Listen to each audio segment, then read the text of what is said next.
Hello, hello. So, it's me, Virge, and you might have noticed that I have changed the name of my YouTube channel. So, I really hope you guys like it. I'm calling it On the Verge. And what does On the Verge mean to me? First of all, it means authenticity. It means me coming into my own and my journey and what it has meant for me to change the name that I choose to go by from Virginia, my birth name, to Virge. And it signifies singularity, it signifies meanness, it signifies a sense of androgyny, going back to my true tomboy roots of when I was a child. It signifies being also on the verge, like VERGE, and this middle way, this balancing act, the temperance card in tarot, and seeking to... Peter really wants to be in this video, you guys. He really wants to say hi. Do you want to say hi? You want to say hi? He really wants to say hi. Good boy. Do you want to come up here? You want to come on the couch with me? Come on up. Let's get him up here. So, seeking to,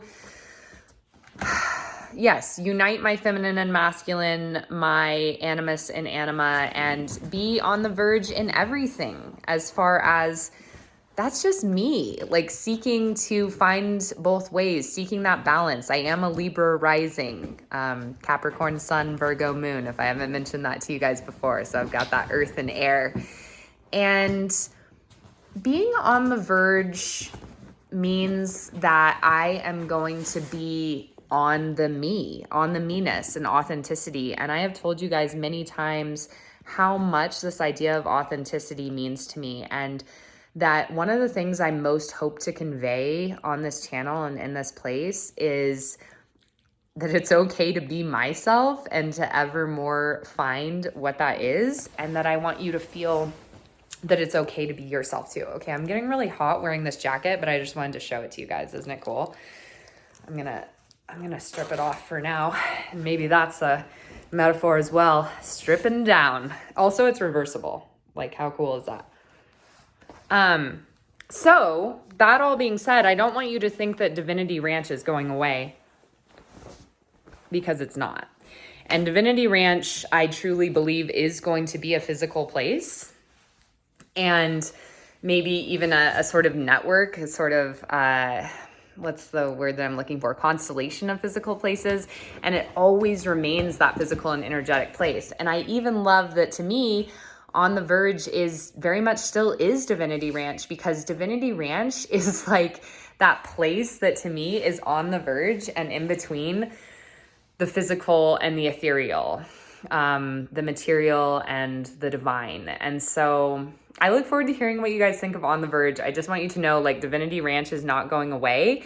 It's just that I have had this hankering and this yearning and this inner authentic desire to change my YouTube name to On the Verge. And I really am just so glad for you guys to be here listening to me talk about that. So yeah, I just wanted to go ahead and let you know that that was why I was changing my channel name.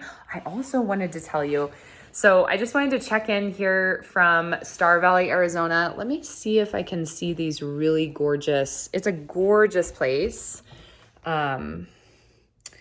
Really gorgeous place, the stables that I'm working at. And I'm so happy. It's so good for me, you guys. It's so good for me to be able to have this physical hard labor that I'm doing every day, mostly mucking out stalls and bucking bales and just getting to be around horses every day. I did get to ride today, which was phenomenal. Also, there's a trainer here who does a lot of natural and relationship-based horsemanship that I feel like is the soul, SOUL, reason that I came here. And I'm really excited to learn from her. And I already got to start learning some of her tactics today on the horse that I got to ride, who was named Jack. And so I'm very happy and I'm very thankful. And I am in the Star Valley area of Arizona. And it's pretty wonderful and beautiful here. And I'm very thankful to be in another place where there's just a ton of public land and to be becoming part of a community here. And I just wanted to share with you guys, this is really special. So the day that I think it was the day after I recorded the video, the next morning, where I said, you were your own reward. And I was like, I don't know where I'm going. I don't know what I'm doing. And, maybe that's okay. And that's just where I'm meant to be anyway. And wherever you go, there you are. And the next day I had a very powerful experience. It was super, super windy, like something was moving, unbelievably windy where I was in the Apache National Forest in New Mexico. And I was finishing or deep into the book Little Women, which I just finished recently, as well as Seed of the Soul. And I had a big release of what I would probably call ancestral anger. It was like I was reading and I looked up from my reading and kind of this gap opened in time, like where I could tell that some big revelation was about to come in. And it ended up being things around my mother line and specifically around my grandfather on that side. And there's been a lot of realizations over the past year of some traumatic, emotional, and literal events that I really suppressed with that. And all of this anger just came to the forefront, and I just yelled, like this guttural yell that seemed like it was coming, from generations back. Like it was like way bigger than me. And I went outside and I actually had this walking cane that he had made for me when I was a child that I'd been carrying around with me and not really feeling great about, but I knew I had it for some kind of ceremony. And my cousin, who's one of my dearest friends and a therapist, and I have had this idea of when you're grieving and moving on from things, there's kind of the three B's that you can do to physically have ceremony and ritual around those grieving and moving on processes. And so it's like break, burn, or bury. And I have done all three of those many times around many different relationships and circumstances, breaking things, burying things, and burning things to symbolize and ritualize in the physical world my internal processes with those things. So I highly recommend trying breaking, burning, and burying. So I had kind of thought that maybe I was going to burn this walking stick at some point. And yet it was like I was possessed by this cleansing that needed to happen from my lineage. And so as I was yelling and just guttural roaring at my grandfather, I took this stick and there had been it was a stump of a juniper that wasn't fully dead, but that I had communed with kind of the night before when I had been out looking at the stars, and I just, like a baseball bat, like took the stick and just shattered it into pieces. And what was so special about this is that it exemplified to me such a microcosm of this macrocosmic idea that I've been kind of processing of, we think that anger when expressed, will push us further apart from people. But as far as my journey with authenticity, what I've found is that when I have expressed anger truly, and this has been an ongoing process with my relationship with my mom's side, and specifically with my grandfather on that side, since I left really for my van trip last year. So this is a long process. This is just a small snapshot of it. But what I've found is that when we truly express anger and are able to in a safe way, and for instance, this was totally safe for me. I was alone out in the woods, and again, my dogs are very accustomed to me crying or yelling in a way that's not directed at them. Although in this case, it was kind of directed directly at someone, my grandfather, who's not around anymore physically.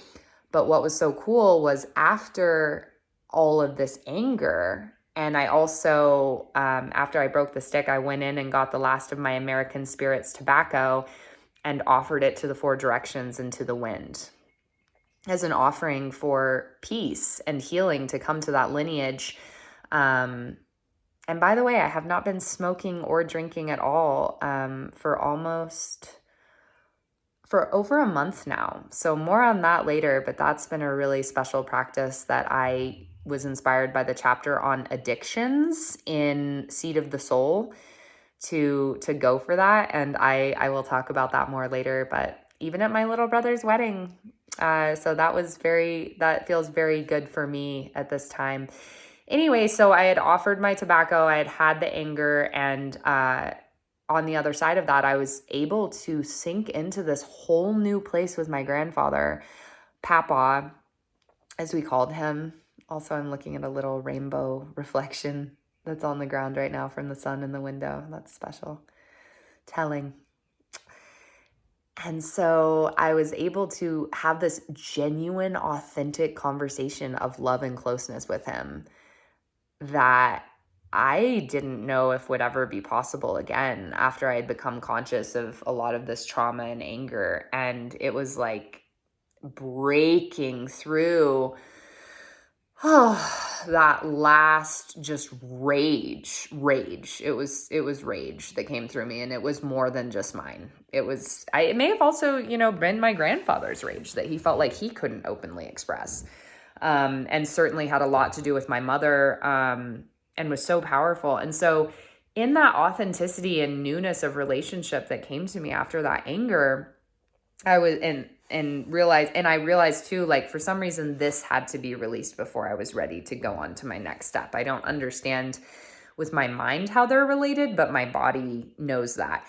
And so I went and sat down on the ground with my back against a big alligator juniper, and the wind was just whistling and roaring around me. And I was just like, I need help. Like, show me where to go. I don't know if I go and take this job in Arizona, which I did end up doing, or if I, drive up to Seattle or what to do. And in that moment of total surrender, as I was sitting there, and I've told some of you this story, a hummingbird came. I suddenly heard this buzzing that I didn't know what it was. I was like, what is that? And all of a sudden a hummingbird came on my left side and came and landed on a branch, not even a foot away from me, exactly at eye level.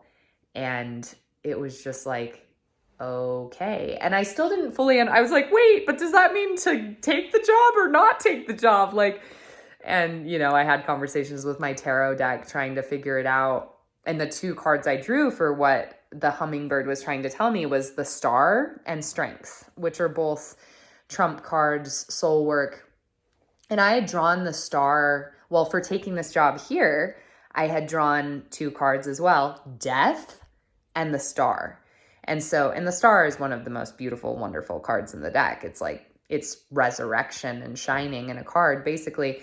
And so, I took that to mean, I had taken that to mean you're going to have to die when you go here to a lot of things. And if you're willing to do that, you will rise as the Star. And I took what the hummingbird was telling me to mean you need to have the strength to go be the Star, like, as hard as that is going to be for you. Of course, here I am in Star Valley, right? It's all connected. But what I wanted to share with you, and I'll go outside and show you, was that, so yesterday I was having a really a hard time in a lot of ways. And I was thinking, going into my old kind of habits of like, does this mean I'm not meant to be here? Do I need to run away? Like, also realizing that no matter where I go, I'm going to find circumstances that continue to ask me to work out these same things that my soul is working through. So it doesn't really matter where I do that. But I had seen a hummingbird when I walked out of my door a couple days ago. And then yesterday, I realized that the hummingbird has chosen to build her nest right outside my door. So I'll see, she's not here, but I think I can at least show you the little nest. So if that's not a sign that I'm in the right place, I don't know what is. And I just wanted to share that with you as an example of, I don't know, my own synchronicities and storytelling and story making and all of those things. And also to tell you where I'm at and to see what you guys think of the On the Verge. And goodness, just to tell you that I love you, really. So there's a little update from me for now. And as always, like, please share your stories. Please share your values, your authentic truths, and know that we still always meet both at Divinity Ranch and on the Verge. Again, the Verge, the meeting place of the light and the dark, the masculine and the feminine, the seen and the unseen, the real and the ethereal, the inside and the outside, and helping those to become ever more integrated and harmonic, our bodies and our souls. I love you so much, and I'll talk to you soon. Thanks for listening, and thanks for speaking your truth and being it out there in the world. I see you.